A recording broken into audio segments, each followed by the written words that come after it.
నరసరావుపేట నియోజకవర్గ ప్రజలందరికీ తెలియజేయడంగా ఇప్పుడు మీరు ఊర్లోకి వెళ్ళేటప్పుడు బంగారం అంతా ఇళ్లలో పెట్టి వెళ్తారు. తర్వాత మీ లాక్ చేసేసి వెళ్ళిపోయిన తర్వాత దొంగలు ఏ ఇల్లు అయితే లాక్ చేస్తుంటారో ఆ ఇల్లు లాక్ పగలగొట్టి ఉన్న బంగారాన్ని డబ్బులన్నీ తీసుకెళ్ళిపోతూ ఉంటారు. కానీ మీరు ఊరికి వెళ్ళేటప్పుడు మీ వీలైతే మీ ఆభరణాలు డబ్బులన్నీ మీ తెలిసిన వాళ్ళ ఇళ్ళలో పెట్టడం కానీ, లేదంటే మీ బ్యాంక్ లాకర్లో పెట్టుకోవడం కానీ చేయాలి. అలా కాకుండా లేదంటే మీ ఇంట్లో కనీసం రాత్రిపూట ఎవరినో ఒకరిని పడుకోబెట్టండి ఆ ఇంట్లో. ఇవన్నీ నేను చెప్పే సూచనలన్నీ మీ మంచి కోసమే చెప్తున్నాము.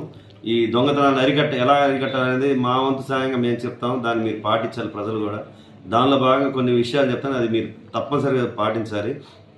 మీ ఇంటికి తాళా వేసేటప్పుడు బయట డోర్ ఏదైతే ఉందో ఆ డోర్కి లాక్ బయట సైడ్ వేయొద్దండి, ఇన్సైడ్ వేయండి. బయట కనుక మీరు లాక్ వేసింటే వాడికి ఐడెంటిఫై అయిపోద్ది, ఆ ఇంట్లో ఎవరు లేరు అనేది వాడికి కన్ఫామ్ అవుతుంది. అలా కాకుండా ఇన్సైడ్ గేట్కి లోపల వైపు వేయండి. అలాగే మీరు ఊరు వెళ్ళే పని అయితే ఎక్కువ రోజులు ఆ ఇంట్లో ఉండరు అనుకుంటే మీకు సంబంధించిన ఆభరణాలు కానీ వాల్యుబుల్ థింగ్స్ అన్నీ కూడా మీ తెలిసిన వాళ్ళ ఇళ్ళల్లో పెట్టుకోండి. లేదు అంటే బ్యాంక్ లాకర్ ఓపెన్ చేసి ఆ బ్యాంక్ లాకర్లో అయినా మీ ఆభరణాలు అవన్నీ దాచుకోవాల్సిందిగా చెప్తున్నాము. లేదు అంటే మీ ఇంట్లో మీకు సంబంధించిన వాళ్ళు కానీ ఉన్న వాళ్ళని పడుకోబెట్టండి. ఈ సూచనలు చేయండి. అలా కాకుండా ఇంకెవరు లేరు మాకు అని అనిపిస్తే మీకు ఇప్పుడు ఈ మధ్య మా పోలీసుల గతంలో కూడా ఉంది, LHMS అని లాక్డ్ హౌస్ మేనేజ్మెంట్ సిస్టమ్ అనే ఒక సిస్టమ్ ఉంది. దానిలో మేమేం చేస్తామంటే మీరు ఊరు వెళ్ళేటప్పుడు ముందుగా మాకు వచ్చి, సార్ నేను పలానా తేదీ నుంచి పలానా తేదీ వరకు నేను ఇంట్లో ఉండను, మా ఇంట్లో ఏదైనా కెమెరా పెట్టండి అంటే దానికి నామినల్ ఫీజు కింద రోజు 10 రూపాయలు 20 రూపాయలు ఫీజు వసూలు చేస్తారు. అది మేము పోలీస్ డిపార్ట్మెంట్ తరఫున మీ ఇంట్లో కెమెరా ఫిక్స్ చేస్తాము.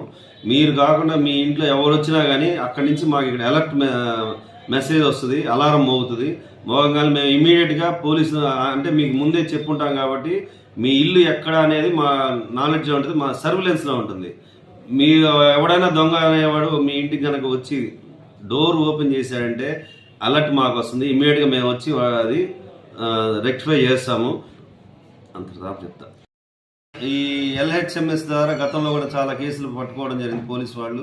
కాబట్టి ఇది విరివిగా ఉపయోగించడం మధ్యలో ఆగిపోయింది.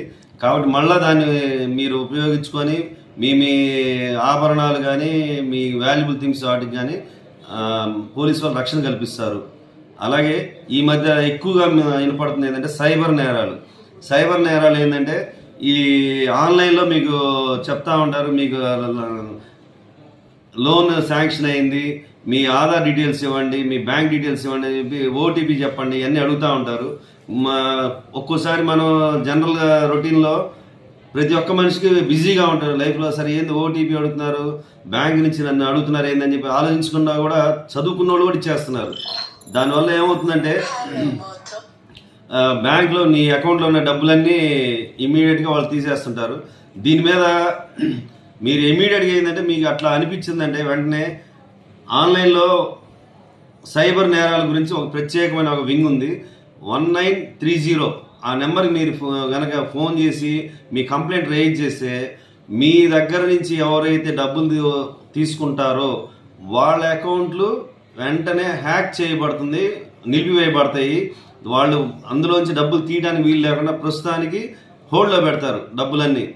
తర్వాత మీరు పోలీస్కి వచ్చి మీరు కంప్లైంట్ ఇస్తే కేసు రిజిస్టర్ చేసి మన ఫర్దర్గా మీ డబ్బులు ఎక్కడైతే హోల్డ్ అయినాయో ఆ హోల్డ్ అయిన దగ్గర నుంచి మళ్ళీ బ్యాంక్ లెటర్లు పెట్టి కోర్టు ద్వారా పర్మిషన్ తీసుకుని మీ డబ్బులు మళ్ళీ తిరిగి తీసుకురాగలము. ఇది కూడా గమనించగలరు. తెలియని వ్యక్తులు ఎవరైనా సరే మీకు ఆన్లైన్లో మీకు లోన్ ఇస్తామని కానీ, క్రెడిట్ కార్డు మీకు ఇస్తాము, మీ OTP చెప్పండి అని కానీ, బ్యాంక్ నుంచే మీకు ఫోన్ చేస్తున్నాము, మీ ఆధార్ డీటెయిల్స్ ఇవ్వండి, మీ వెరిఫై చేయాలి మీ అకౌంట్ అది అంటారు. ఇటువంటివన్నీ కూడా మీరు ఎవరికి కూడా మీ OTP కానీ మీ పిన్ నెంబర్లు కానీ ఎవరికి దయచేసి చెప్పొద్దు. ఈ విధంగా మోసాలు చాలా బాగా జరుగుతాయి.